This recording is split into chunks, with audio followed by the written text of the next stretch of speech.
Okay, first let's put in a deep search.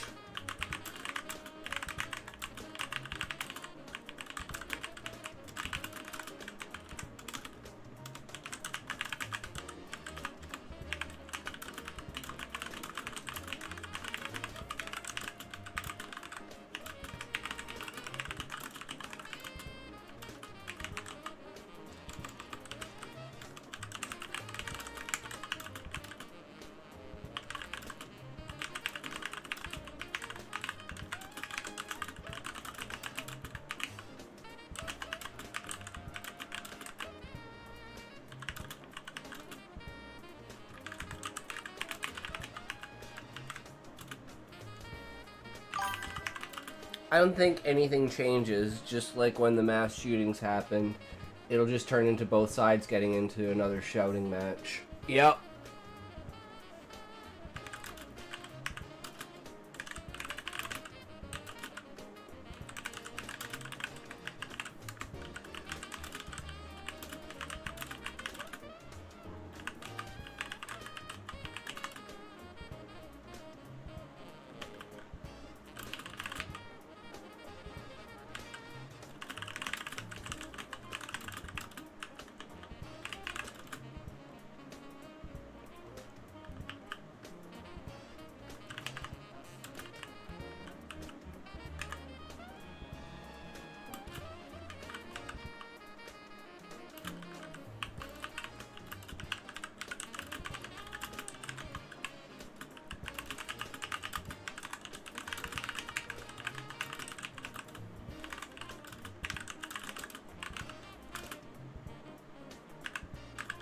Okay, there we go. With recent terror attack today in Boulder, Colorado, is this just another example of some crazy person using a political cause to work for their agenda?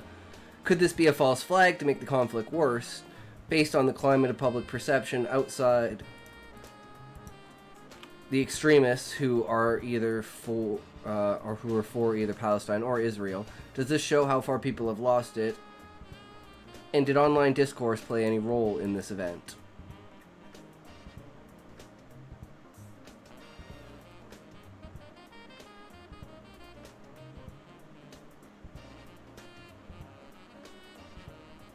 Used a flamethrower. It's some fucked up shit, guys. Like, this just sounds like some fucking psychopath. Just like, you know, he's like, yeah, I can use a cause for it and fuck even more shit. Like, this is meta. This is like a meta level psychopath move. Use a political, public, like agenda thing to, like, push your violence. Like, I'm just thinking nowadays, guys, think about this. This actually leads into a very interesting thing. How would Silence of the Lambs be perceived today if, like, you know, the killer was trans? And that's the reason why he needed a woman suit. Do you think that would change the political perception towards the movie? I think it's a very interesting thought experiment. Attacker on Pearl Street, political cause and agenda, where a suspect used a flamethrower and Molotov cocktails, injuring 8 people at a Jewish community event advocating for Israeli hostages. The FBI is investigating it as terrorism. Political cause and agenda, suspect Mohammed Sabri Solomon shouted "Free Palestine" during the attack, suggesting it was motivated by the Israeli-Palestine conflict. Its alliance with using a political cause for a personal agenda as he targeted a pro-Israeli demonstration. There's no evidence suggesting a false flag operation, as Solomon was arrested at the scene. A video footage shows his direct involvement. Public perception and online discourse. The attack reflects the polarized climate of the conflict, with online platforms potentially amplifying extremist views. While direct links to online radicalization aren't confirmed, studies show social media can influence such acts. Detailed analysis. Introduction. The recent attack in Boulder has raised questions about its connection to political causes, the possibility of it being a false flag, and its reflection on public perception and online discourse. This report provides a comprehensive analysis based on available information focusing on the incident's context, motivations, and broader implications. Incident overview. An attack occurred. Advocated release of hostages held by Hamas.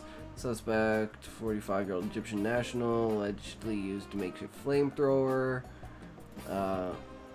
8 people. 2 victims were airlifted to a burn unit with serious injuries, while others received minor injuries.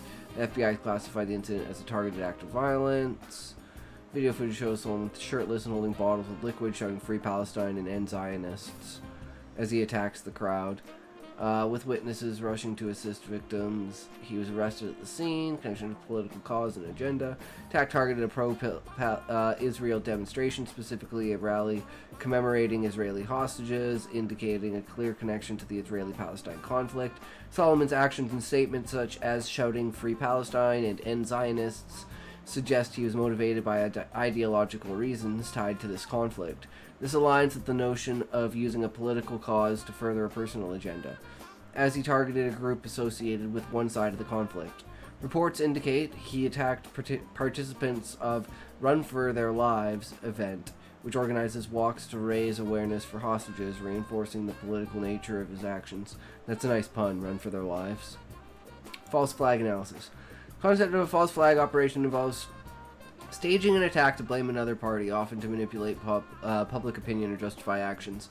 In this case, there's no evidence to support the idea that the Boulder attack was a false flag. Solomon was arrested at the scene. Video footage, including X posts and news reports, show him directly involved. Okay, public perception, online discourse. The Israeli-Palestinian conflict is highly polarized, and Boulder attack reflects this tension even among those not directly involved in extremism.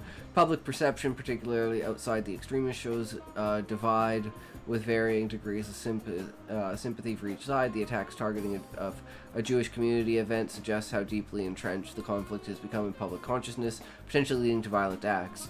Research suggests online discourse plays a significant role in shaping narratives and influencing individuals, especially in conflicts like this. Studies on media coverage highlight how social media can amplify extremist views, spread misinformation, and contribute to radicalization.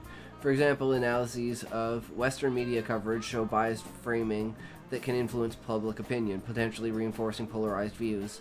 While direct evidence linking Solomon's actions to specific online content is not yet available, law enforcement is investigating his online presence, suggesting a potential connection. The attack may indicate how far tensions have escalated, but it's unclear if this reflects a general loss of control among the public. Rather, it highlights how polarized discourse, especially online, can contribute to isolated acts of violence by individuals influenced by extremist ideologies.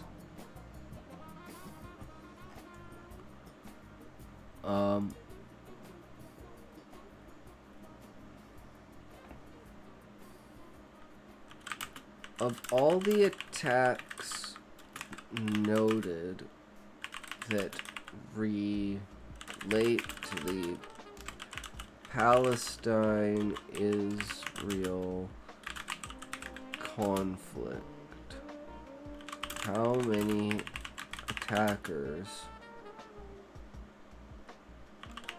were either dual citizens or not citizens of the U.S.? I want to know that.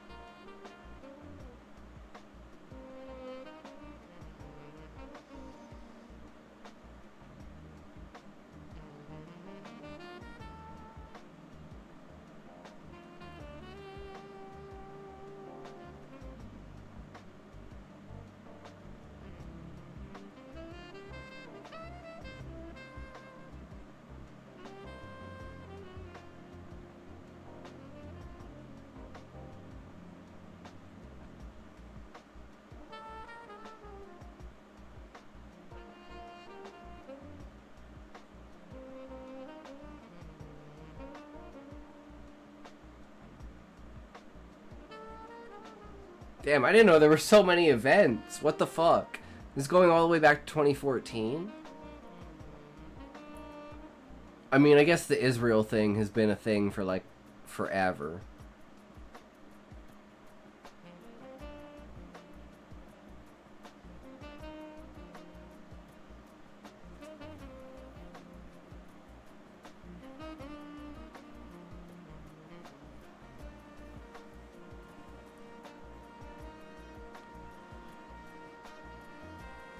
The recent attacks in the U.S. linked Palestine and Israel conflicts, such as the Boulder Capitol Jewish Museum incidents, have raised questions about the citizenship of the attackers. This analysis focuses on identifying how many attackers were either dual citizens or not U.S. citizens based on available reports.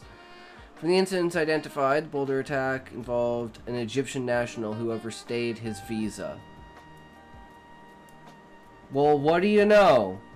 Indicating he was not a U.S. citizen. The Capitol Jewish shooting involving Elias, identified as a Chicago native, suggests he was a U.S. citizen with no evidence of dual citizenship.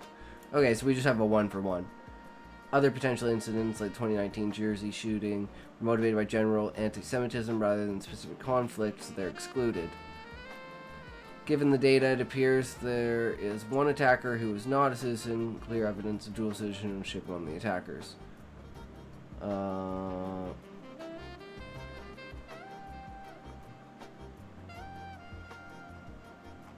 Yeah, there's not really much information, but hey, it is what it is, right?